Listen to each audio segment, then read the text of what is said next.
El fuego que no se apaga. Elitismo académico, disciplina extrema y la cultura del rendimiento máximo en China, Japón y Corea del Sur. Introducción. Hay una imagen que aparece con frecuencia en los documentales sobre educación en Asia Oriental. Es la imagen de un estudiante solo en una sala iluminada por una lámpara. Afuera es de noche, profundamente de noche, quizás las 2 o las 3 de la madrugada. En la mesa hay libros apilados, cuadernos llenos de anotaciones densas, lapiceros usados hasta el límite. El estudiante no parece cansado. Parece concentrado. Parece, en cierta forma, completo. Esa imagen no es una exageración ni un estereotipo. Es la representación visual de algo real, algo que ocurre cada noche en millones de hogares a lo largo de China, Japón y Corea del Sur. Es la imagen del elitismo académico llevado a su expresión más pura. Este ensayo es un intento de comprender ese fenómeno en su totalidad. No desde la distancia clínica del sociólogo que cataloga patologías, sino desde el reconocimiento genuino de que algo extraordinario ocurre cuando una cultura decide que el conocimiento y el rendimiento académico son los valores supremos que organizan la vida social. Puede haber consecuencias dolorosas en ese sistema. Puede haber costos humanos que merecen examinarse con honestidad. Pero antes de llegar a los costos, es necesario entender la magnitud de lo que se ha construido.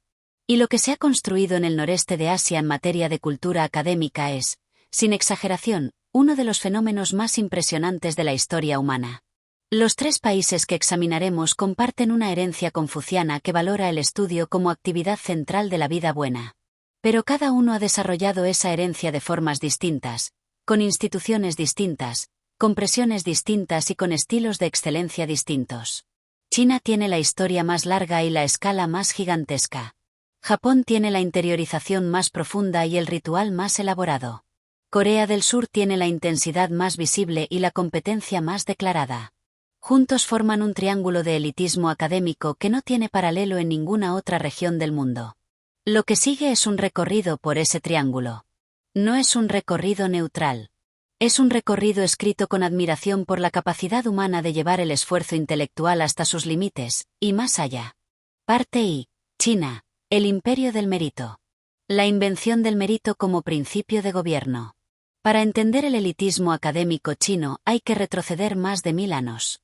En la dinastía Han, y luego perfeccionado durante las dinastías Tang, Song, Min y In, China desarrolló algo que no existía en ninguna otra civilización del mundo.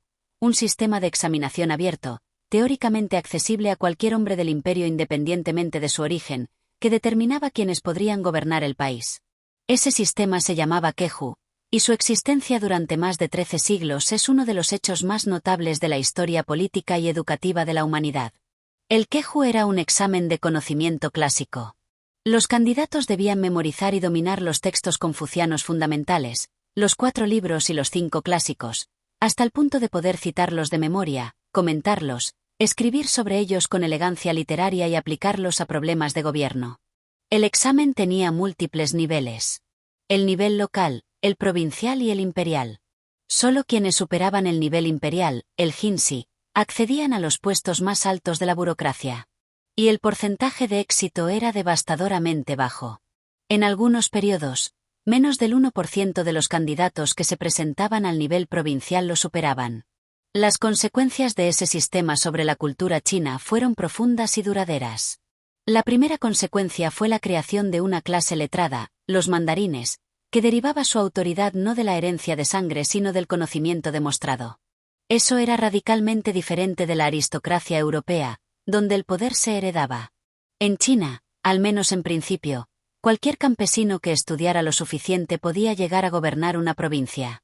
La segunda consecuencia fue la creación de una ética del esfuerzo intelectual que se instaló en la cultura con una profundidad que sobrevivió a la abolición del Keju en 1905, sobrevivió a la revolución cultural, y sobrevivió a todos los cataclismos del siglo XX para reaparecer, apenas transformada, en el sistema educativo de la China contemporánea. La tercera consecuencia, quizás la más importante para entender el presente, fue que el estudio se convirtió en el camino legítimo hacia el poder y el estatus. No la guerra, no la herencia, no el favor de un noble. El estudio. Esa idea se incrustó en el ADN cultural chino con una fuerza que ninguna revolución ha podido erradicar completamente. El Gaokao, 13 millones de destinos en 2 días. El heredero contemporáneo del Keju es el Gaokao, el examen nacional de acceso universitario que cada junio convierte a China en un país en suspenso colectivo. El Gaokao es, por volumen, el evento de evaluación académica más grande del mundo.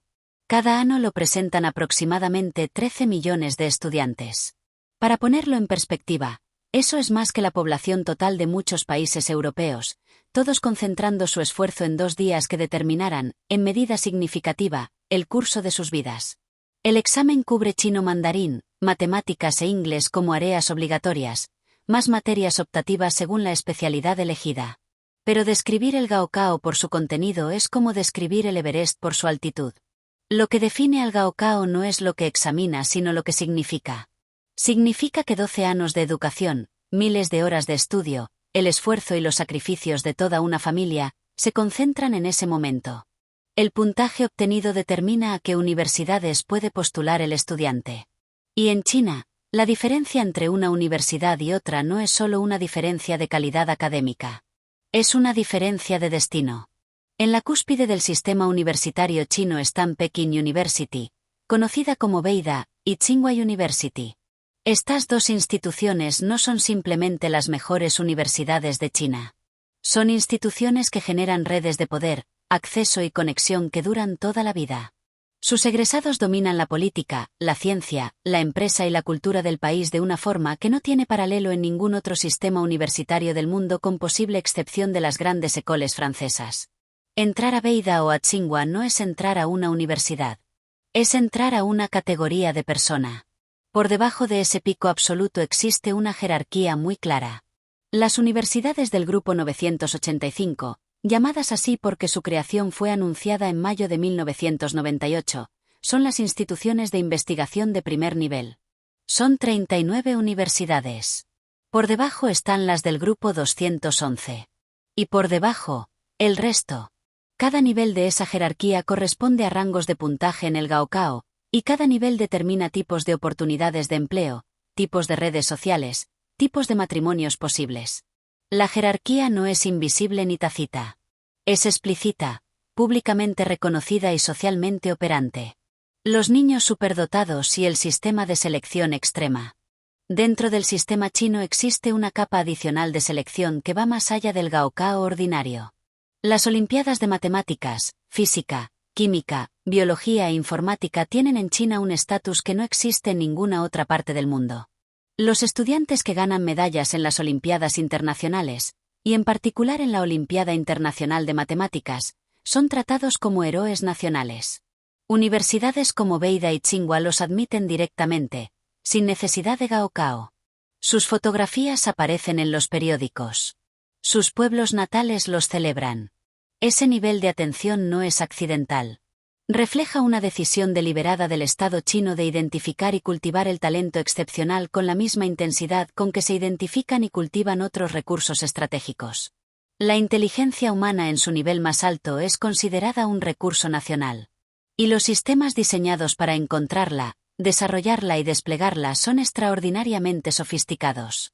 Los mejores estudiantes de matemáticas en China comienzan su entrenamiento olímpico a veces antes de los 10 años. Estudian bajo tutores especializados, asisten a campamentos de verano de matemáticas competitiva, resuelven problemas que la mayoría de los matemáticos adultos encontraría desafiantes. El nivel de exigencia es tan alto que produce, inevitablemente, una pequeña élite de estudiantes cuya capacidad matemática está en un nivel que resulta difícil de describir sin recurrir a términos que suenan hiperbólicos pero son simplemente precisos. El fenómeno del juanismo y la competencia sin fin. Pero el sistema chino no solo produce excelencia. Produce también un fenómeno que los chinos contemporáneos llaman neihuan, traducible aproximadamente como involución interna. El término describe un proceso de competencia tan intensa y tan autorreferencial que los participantes aumentan continuamente su esfuerzo sin que el resultado colectivo mejore proporcionalmente. Todos estudian más, todos trabajan más, todos se esfuerzan más, pero como todos lo hacen simultáneamente, las posiciones relativas cambian poco y el agotamiento crece. El neihuan es la cara oscura del elitismo chino. Es lo que ocurre cuando un sistema basado en el mérito se encuentra con recursos limitados, cuando hay más personas capacitadas que puestos disponibles en las instituciones de élite, Cuando la competencia que en teoría debería seleccionar a los mejores se convierte en una carrera de desgaste donde la ventaja la tiene quien puede sostener más tiempo un nivel de esfuerzo insostenible. Y sin embargo, incluso el Neijuan produce algo notable. Produce una cultura donde el esfuerzo académico intenso no es visto como excepcional sino como la norma. Donde estudiar 12 horas diarias no hace a nadie especial sino simplemente competente. Donde el estándar de lo ordinario está tan elevado que lo que en cualquier otro contexto sería un rendimiento extraordinario aquí es apenas el punto de partida. Eso es lo que hace al sistema chino tan fascinante y tan extremo al mismo tiempo. No es un sistema que produce algunos individuos excepcionales sobre una base de mediocridad. Es un sistema que eleva el nivel de toda la distribución, que convierte la excelencia en requisito de participación, que trata el esfuerzo intelectual intenso como la condición mínima necesaria para ser considerado seriamente en la competencia por los recursos de élite. Parte 2. Japón, la perfección como práctica. El concepto de Shokunin y la ética del dominio total. Japón tiene una relación con la excelencia que es distinta a la de China y Corea. Donde el sistema chino tiende hacia la escala y el sistema coreano hacia la intensidad declarada, el sistema japonés tiende hacia algo que podría llamarse profundidad ritualizada. La excelencia en Japón no es solo un objetivo. Es una práctica, en el sentido casi espiritual del término. El concepto que mejor captura esta actitud es el de Shokunin. Un Shokunin es un artesano, un maestro de oficio, alguien que ha dedicado su vida entera a perfeccionar una habilidad específica hasta llevarla al nivel más alto posible. El término se aplica igual al cocinero que prepara ramen que al carpintero que construye templos que al ceramista que hace cuencos para la ceremonia del té. Y lo que define al Shokunin no es el tipo de habilidad sino la relación con la habilidad, una dedicación total, sin reservas, que no distingue entre el trabajo y la vida porque el trabajo es la vida. Esa ética del Shokunin impregna la cultura japonesa de formas que van mucho más allá del artesanado. Se aplica al estudio. Se aplica al deporte. Se aplica a cualquier actividad que requiera dominio. Y en el contexto educativo se manifiesta en una cultura donde la repetición minuciosa, la atención al detalle y la persistencia ante la dificultad no son virtudes opcionales sino expectativas básicas del participante serio. El sistema de exámenes de admisión y el mito de Todai. En el sistema educativo japonés, la cúspide absoluta es la Universidad de Tokio, conocida universalmente como Todai. Todai no es simplemente la mejor universidad de Japón. Es en el imaginario cultural japonés algo parecido a lo que el Olimpo era en la mitología griega, el lugar donde residen los que han alcanzado el nivel más alto posible, los que han superado la prueba definitiva, los que han demostrado que su capacidad intelectual los separa del resto de la humanidad. Entrar a Todai requiere superar el examen de admisión nacional, el Center Shiken, seguido del examen propio de la universidad. El nivel de dificultad de ese segundo examen es legendario, y no en el sentido coloquial del término. Las preguntas de matemáticas del examen de Todai son estudiadas por matemáticos como ejemplos de elegancia y dificultad. Los problemas de física requieren no solo conocimiento sino creatividad genuina. El examen no mide cuánto se ha memorizado sino si el candidato puede pensar bajo presión a un nivel que la mayoría de los adultos con educación universitaria no alcanzaría. El efecto de ese mito sobre la cultura educativa japonesa es enorme. Genera lo que podría llamarse el efecto de aspiración cascada. Los que no pueden entrar a Todai aspiran a Kioto, los que no pueden entrar a Kioto aspiran a Osaka o Nagoya o Tohoku, y así hacia abajo en una jerarquía muy definida donde cada nivel de la cadena ejerce una presión hacia arriba sobre el nivel inferior. Todo el sistema está constantemente tensado por la atracción gravitacional del nivel más alto. Los Ronin, el ano de la nada y el todo. Quizás ningún fenómeno captura mejor la intensidad del elitismo educativo japonés que el de los Ronin académicos. En el Japón feudal, un Ronin era un samurái sin señor, un guerrero que había perdido su posición y debía buscar un nuevo lugar en el mundo. La connotación era de honor comprometido, de fracaso que debía ser redimido. Cuando el término se adoptó en el lenguaje de la educación contemporánea, trajo consigo toda esa carga simbólica. Un Ronin académico es un estudiante que no superó el examen de admisión de la universidad a la que aspiraba y decide no aceptar una admisión en una institución inferior sino pasar uno o más años estudiando exclusivamente para repetir el examen. Durante ese periodo, el Ronin no trabaja, no tiene actividades sociales significativas, no hace nada que no sea prepararse para el examen que determina su futuro. Su vida se suspende. El tiempo se congela. Existe solo la preparación. Las Yobiko, escuelas especializadas en la preparación de Ronin, son en sí mismas instituciones fascinantes. Son máquinas de producción de conocimiento y resistencia psicológica. Sus horarios son brutales. Sus metodologías son intensivas. Sus instructores son frecuentemente antiguos estudiantes de élite que conocen el examen con la precisión de un cirujano. Y sus estudiantes son jóvenes que han decidido que un ano de su vida, 2 años, a veces 3, son un precio razonable por la posibilidad de entrar a la institución que consideran la correcta para sus ambiciones. Esa disposición a sacrificar años de vida por la posibilidad, no la certeza sino la posibilidad, de alcanzar una meta académica específica es uno de los datos más reveladores sobre la profundidad del elitismo educativo japonés. No se trata de calcular si el retorno económico justifica la inversión. Se trata de algo más parecido al honor, en el sentido más antiguo del término, la convicción de que hay un nivel de excelencia al que uno debe aspirar, y que cualquier compromiso con ese nivel es una forma de traición a uno mismo. Las Juku y la doble jornada educativa. El sistema educativo japonés tiene una peculiaridad estructural que lo hace único entre los países desarrollados: la existencia masiva de las Juku, academias privadas de enseñanza suplementaria que los estudiantes japoneses frecuentan después del horario escolar regular. Las Juku no son un fenómeno marginal. Son una industria enorme, culturalmente central, que forma parte de la rutina diaria de una fracción muy significativa de los estudiantes japoneses desde la educación primaria.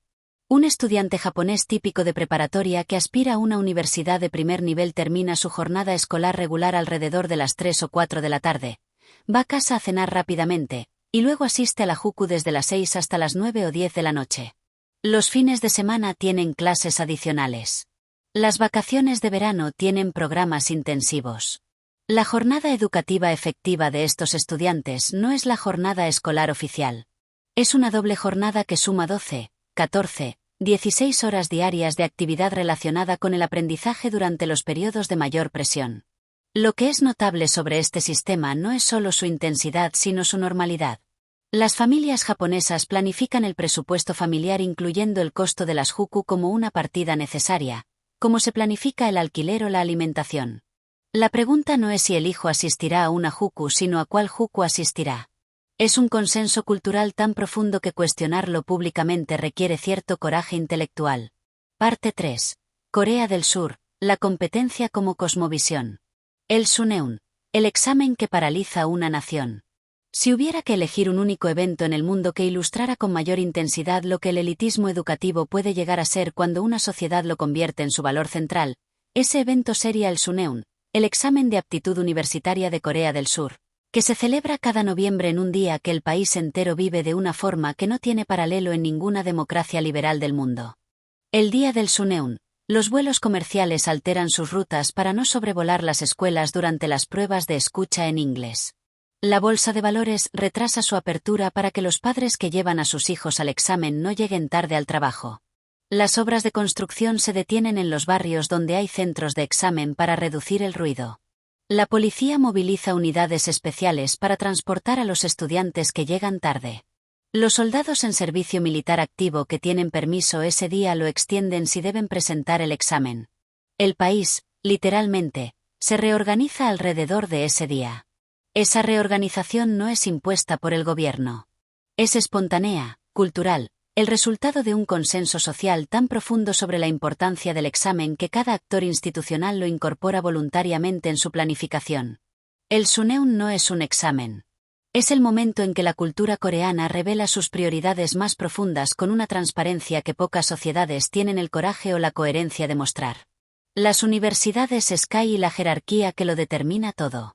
En el sistema de valores coreano, 3 universidades ocupan el pico absoluto de la jerarquía: Seoul National University, Korea University y Yonsei University. El acrónimo formado por sus iniciales en coreano produce la palabra cielo, y eso no es accidental.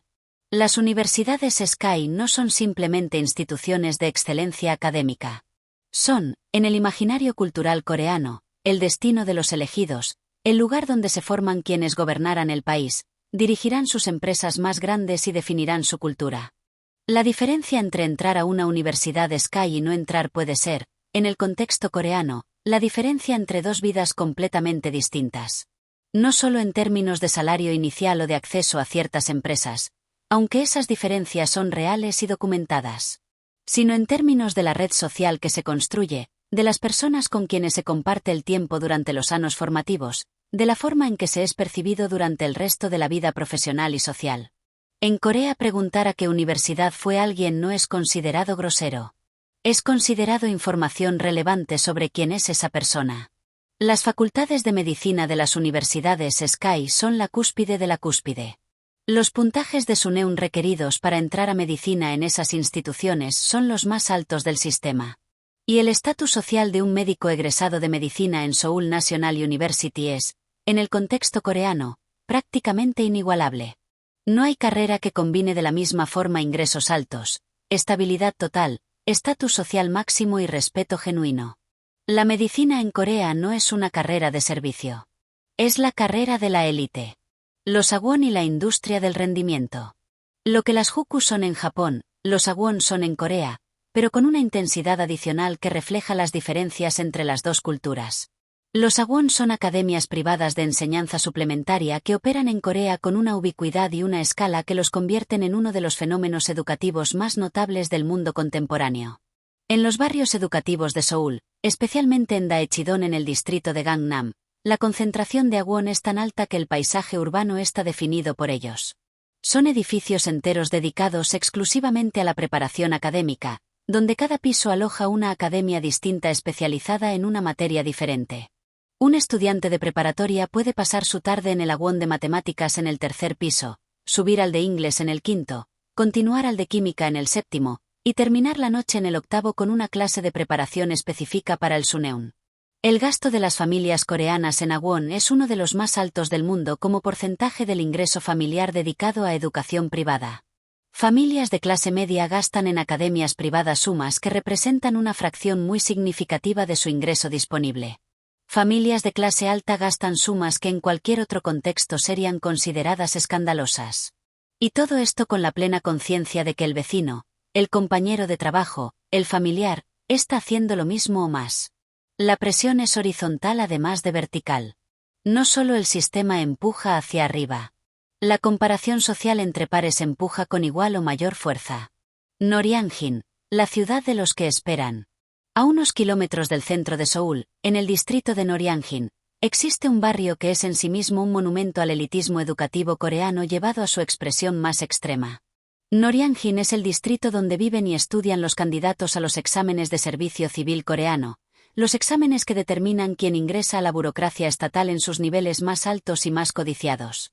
El examen de nivel 5, el Anjeongosi, que otorga acceso a los puestos más altos del servicio civil, es probablemente el examen más difícil de Corea y uno de los más difíciles del mundo en su categoría. La tasa de aprobación en algunos años baja del 1%. Los candidatos estudian durante años para intentarlo, y muchos lo intentan más de una vez. Durante ese tiempo viven en los Gosiwon de Noryangjin, habitaciones de entre 3 y 5 metros cuadrados sin ventana, con una cama, un escritorio y una estantería. Pagan una renta mensual mínima por ese espacio porque cualquier dinero ahorrado en alquiler es dinero que puede invertirse en materiales de estudio o en academias especializadas. En Noryangjin hay candidatos que llevan 2 años intentando el examen. 3 años. 4 años. 5 años. Han suspendido sus vidas en el sentido más literal del término. No tienen relaciones románticas estables porque no tienen tiempo. No tienen hobbies porque no tienen tiempo. No tienen vida social porque no tienen tiempo. Tienen el examen, tienen los libros, tienen el escritorio en la habitación sin ventana, y tienen la convicción de que todo ese sacrificio tiene un sentido porque el destino al otro lado del examen justifica cualquier precio. Esa convicción es lo más revelador sobre la psicología del elitismo académico coreano. No es la desesperación de quien no tiene opciones. Muchos de estos candidatos podrían conseguir empleos razonables con sus títulos universitarios. Es la negativa a aceptar algo que consideran inferior a lo que son capaces de alcanzar. Es, en su forma más pura, la lógica de la excelencia como imperativo moral, no como cálculo pragmático sino como compromiso con una versión de uno mismo que no acepta compromisos. Los instructores estrella y la celebridad del conocimiento. Corea del Sur ha producido un fenómeno que no existe en ninguna otra sociedad del mundo con la misma intensidad: los profesores de academia que se convierten en celebridades multimillonarias. Los llamados Star Instructors son figuras públicas cuya fama y cuya riqueza son comparables a las de los actores y los ídolos del pop, pero cuya base es el conocimiento y la capacidad de transmitirlo. El mecanismo de su éxito es una combinación de habilidad pedagógica genuina, carisma personal y el hecho de que en Corea la calidad del profesor importa tanto que las familias pagaran grandes sumas por acceso al mejor disponible. Un Star instructor de matemáticas o de inglés cobra por sus cursos online y presenciales sumas que generan ingresos anuales que se miden en millones de dólares. Sus plataformas online tienen cientos de miles de suscriptores. Sus libros de texto son los más vendidos en su categoría. Son, en el sentido más literal, estrellas del conocimiento. Ese fenómeno dice algo muy específico sobre la sociedad coreana que merece ser leído con atención. En la mayoría de las sociedades, la riqueza extrema la generan la tecnología, las finanzas, el entretenimiento o los recursos naturales. En Corea, algunos de los individuos privados más ricos del país han construido su fortuna exclusivamente sobre el conocimiento académico y la capacidad de enseñarlo. Eso refleja una sociedad donde la demanda de excelencia educativa es tan alta y tan sostenida que puede generar mercados de esa magnitud. No es una anomalía. Es el mercado funcionando en respuesta a valores culturales extraordinariamente profundos y extraordinariamente consistentes. Parte 4. Anatomía comparada del elitismo. Lo que los tres sistemas comparten. A pesar de sus diferencias considerables, los tres sistemas educativos que hemos examinado comparten una arquitectura profunda que los hace reconocibles como variaciones del mismo tema fundamental. El primer elemento compartido es la concepción del mérito académico como el criterio legítimo de distribución del estatus social. Los tres sistemas dicen, con diferentes grados de coherencia y diferentes mecanismos de implementación, que quien estudia más y mejor merece más y mejores oportunidades. Esa premisa confuciana sobrevive en los tres países a pesar de las enormes transformaciones que los tres han experimentado en el último siglo. El segundo elemento compartido es la existencia de un momento de evaluación supremo, un examen o conjunto de exámenes, que funciona como el filtro definitivo del sistema. El Gaokao chino, el examen de admisión de Todai en Japón, el Suneum coreano. Esos momentos de verdad tienen en común que concentran en un periodo muy breve el resultado de años de esfuerzo acumulado, y que sus consecuencias se perciben como determinantes del curso de una vida. Esa concentración temporal de las consecuencias genera una intensidad de preparación que no tiene paralelo en sistemas donde las oportunidades son más distribuidas en el tiempo. El tercer elemento compartido es la existencia de un sector privado de preparación académica que complementa y amplifica el sistema público. Las Juku japonesas, los Hagwon coreanos y las academias de preparación para el Gaokao en China son industrias enormes que funcionan porque hay una demanda real y sostenida por cualquier ventaja competitiva disponible. Esas industrias tienen el efecto perverso de que quien puede pagarlas tiene una ventaja sobre quien no puede, lo que introduce una dimensión de desigualdad económica dentro de un sistema que en principio pretende ser meritocrático. Pero eso es un problema de implementación, no una negación del principio. Las diferencias que revelan algo profundo.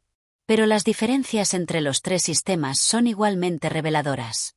La diferencia más fundamental es de tono. El elitismo chino tiene un tono de ambición colectiva, de proyecto nacional, de la idea de que la excelencia individual contribuye a la grandeza del país. El elitismo japonés tiene un tono de perfección personal, de dominio como práctica espiritual, de la idea de que la excelencia es una obligación consigo mismo más que con la sociedad. El elitismo coreano tiene un tono de competencia declarada, de carrera visible, de la idea de que la excelencia se define en relación con los demás y se mide por la posición relativa en la jerarquía. Esas diferencias de tono producen diferentes tipos de excelencia. El sistema chino tiende a producir personas con una capacidad enorme de esfuerzo sostenido y una orientación pragmática hacia resultados concretos. El sistema japonés tiende a producir personas con una capacidad extraordinaria de atención al detalle y una tolerancia al sufrimiento silencioso. El sistema coreano tiende a producir personas con una intensidad competitiva que puede ser demoledora y una capacidad de rendimiento bajo presión extrema que es notable. Ninguno de esos tres perfiles es universalmente superior. Cada uno es extraordinariamente poderoso en ciertos contextos y tiene limitaciones en otros. Pero lo que los tres tienen en común es que son el resultado de sistemas educativos que han llevado la exigencia hasta un nivel que la mayoría de las sociedades occidentales consideraría inhumano, y que al hacerlo han producido capacidades humanas que, evaluadas honestamente, son extraordinarias. Parte V. La filosofía del rendimiento extremo. Porque el elitismo académico produce algo que vale la pena. Existe una crítica fácil y frecuente al elitismo académico asiático que describe el sistema como una máquina de producción de robots obedientes que memoriza sin entender, que ejecuta sin crear, que reproduce sin innovar. Es una crítica que tiene algo de verdad en sus aspectos más superficiales y que es fundamentalmente errónea en lo que respecta a sus implicaciones más profundas. Lo que los críticos frecuentemente no ven, o eligen no ver, es que el nivel de dominio que produce un sistema de exigencia máxima es la condición previa necesaria para la creatividad genuina. No existe creatividad matemática sin dominio matemático profundo. No existe innovación científica sin comprensión exhaustiva del estado del arte. No existe contribución original sin un conocimiento tan sólido del campo que las fronteras de lo conocido sean visibles con precisión. El mito del genio creativo que aparece sin preparación, que innova desde la ignorancia, es exactamente eso, un mito. Los sistemas educativos de Asia Oriental, en sus variantes más exigentes, producen exactamente lo que la excelencia genuina requiere como base: dominio.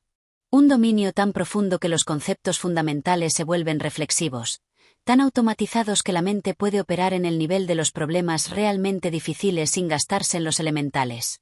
Un dominio que libera en lugar de limitar, que abre espacio para la creatividad en lugar de cerrarlo. La evidencia empírica de esto no requiere especulación. Los investigadores chinos, japoneses y coreanos han producido contribuciones de primer nivel en matemáticas, física, química, biología y ciencias de la computación que no se explican si los productos de esos sistemas educativos fueran meramente reproductores sin capacidad creativa. El número de medallas Fields ganadas por matemáticos de formación asiática, el número de premios Nobel en ciencias ganados por investigadores formados en esos sistemas, el impacto de las publicaciones científicas de esas regiones, todo apunta a que el nivel de exigencia produce, a largo plazo, una excelencia que es genuina en su capacidad de contribuir al conocimiento humano. El precio y porque algunos lo pagan de todas formas. Sería deshonesto escribir sobre el elitismo académico asiático sin reconocer que el sistema tiene costos reales y documentados. Las tasas de suicidio entre jóvenes en Corea del Sur se encuentran entre las más altas del mundo desarrollado, y la presión académica es consistentemente identificada como un factor contribuyente. El agotamiento crónico entre estudiantes japoneses que persiguen la admisión a instituciones de élite tiene consecuencias para la salud mental que los propios japoneses reconocen y debaten. El Neijuan chino produce burnout colectivo en una escala que es, objetivamente, un problema social. Pero reconocer esos costos no implica que el sistema sea irracional desde la perspectiva de quienes lo eligen. El cálculo que hace un estudiante coreano que decide pasar 3 años de su vida preparando el examen de servicio civil, o un estudiante chino que estudia 16 horas diarias para entrar a Beida, o un ronin japonés que pasa un segundo año entero preparando el examen de Todai. Es un cálculo que desde afuera puede parecer desproporcionado pero que desde adentro tiene una lógica perfectamente coherente. La lógica es esta. En sistemas donde las instituciones de élite producen ventajas tan grandes y tan duraderas, el costo de no intentarlo con máxima intensidad es potencialmente mayor que el costo de intentarlo.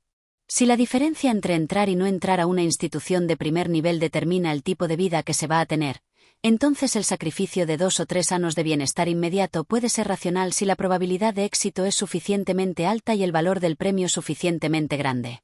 Y hay algo más. Algo que las críticas puramente económicas de estos sistemas tienden a perder.